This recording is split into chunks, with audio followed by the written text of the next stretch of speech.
Okay, let's spend some time talking about monitor mixing. Okay, so this has come up a few times. This console, very capable of doing both live and monitor processing simultaneously, which is pretty cool because, again, it's pretty lightweight in just the hardware side, and it kind of yields that way back in the software side too. So there are pretty much 3 different ways to get to what you need to get to in monitor mixing. So we're going to kind of step through each way, kind of pick the right one that makes sense for you. As with most digital consoles, and I think we've said this in another video, there's a few different ways to skin the cat. You can get to it in a variety of different ways, and some users, some engineers might prefer it one way than another. It just might be more intuitive, and that's why you've got that capability to kind of do it however you want. So let's look at scenario number 1. All right, let's say you're doing a line check, you're walking through, like we just got drum set up here on the screen. So we got kick in, kick out, snare top, bottom, some toms, overheads, SPD, and then we could go through our other pages and find the other inputs.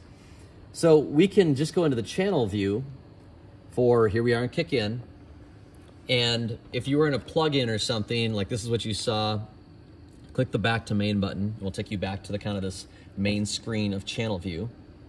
And on the right-hand side of channel view, you can see there's 24 mixes. Again, remember, there are 24 mixes. 8 of them are predefined aux or effects buses, and then the other 16 are, they call monitor. They're monitor auxes, essentially.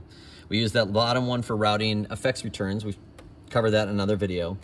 But here, you could just say, okay, great. I want to take kick drum, and in monitor 1, I'm going to move it up or down. I'm going to pan it a little bit to the right, maybe to the left. You can click on the screen again. Remember, you got this like slider bar down here. It says balance right here. So I'm doing panning and click on that. Fader, I can move it back and forth here. Different ways there. So you can do it. Monitor 1, 2, 3, make your changes that way. So if you're just walking around doing a standard line check, you got kick drum going, you can come through and do it this way. And then you can go on to the next input and do it that way. There's kick out. Okay, great. Go on to snare top. And da-da-da-da. So that's one way to do monitors that way. The second way would be if you're at this kind of mixer level, you can look here in the view modes. There's something called either monitor 1 through 8 or monitor 9 through 16. Again, we're only using 1 through 6, so we're gonna look at that. And you can kind of see there's some routing here. And I can click on monitor 1, 2, 3, 4, and when I click on that, you can see this changes to send level. And you probably heard the faders kick up on the fit controller down here. Maybe I can do that again. So they're down, they're off right now. I'm clicking on monitor 1.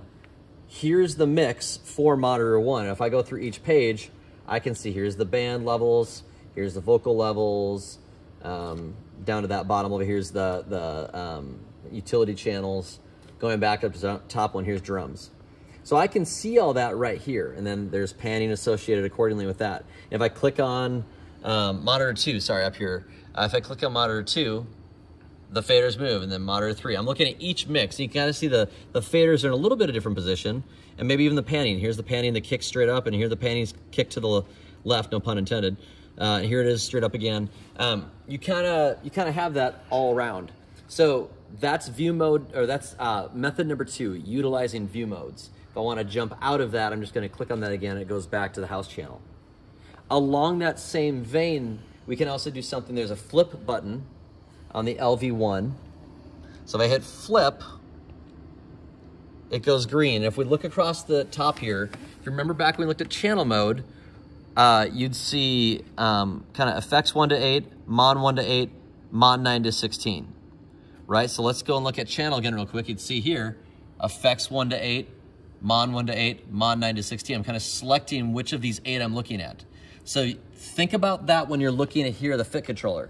So I'm going to choose monitor 1 to 8, and then I'm going to go over here and choose monitor 1. And again, now we're in the Sends on Fader mode. Monitor 2, monitor 3, and kind of it says there's like across the top of this OLED strip, it says monitor 1, monitor 2, monitor 3, and I can kind of toggle between those, and it changes it that way. So that's the third way, and then to get out of that, you just hit flip. So that's the 3 ways. Again, we looked at it just using channel mode and kind of doing it very old school, like channel by channel. We looked at it by going through the view modes, which I think is probably the most convenient. That's how I operate the most. And then there's also the fader flip mode. Each one of those is going to have a different functionality depending on maybe where you are in in the navigation as well. You want to keep something in front of you. Maybe you want to keep the channel in front of you and be working in other areas. Maybe it makes sense to be in that channel mode. If you want to just like mix sends on faders, then you would be in a fader flip mode or in the view modes. So that would be the note there. So that's navigating how to get into each one of your mixes. There are pre-built mixes for all 6 packs. Again, you have your 4 wireless packs and then your 2 wired packs. And there's a pre-built mix that's pretty much the same for everything. And before we get out of this video, let's actually look at one more thing here as we think about pre-built mixes. If you have to throw and go real quick and you just need to copy over, if you click into the monitor window, this is kind of a cool thing that LV1 does. If you're in input or rack, you can see across the top. If you're down a route, you just actually route out to your patches. So that's how we got actually connecting the software to actually getting audio out to the rack. That should be pre-built from Wave. If we look here across the top, we can actually click into here and there's copy mix from. So I could take a mix from another pack into this monitor. So maybe I want to copy it from monitor 1. So monitor 1 and 4 are the same now. Or I can also change all the sources. So most of the things here are coming in pre-fader, and we'll talk about this in the next video, the difference between input pre-fader and post-fader and post-pan.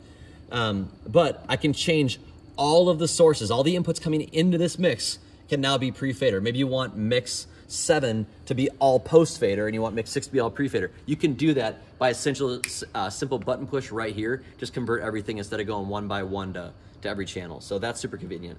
But that's a good way to be able to copy mixes, that copy mix from functionality at the top of that channel strip. So that's all for this video. We'll jump into some more.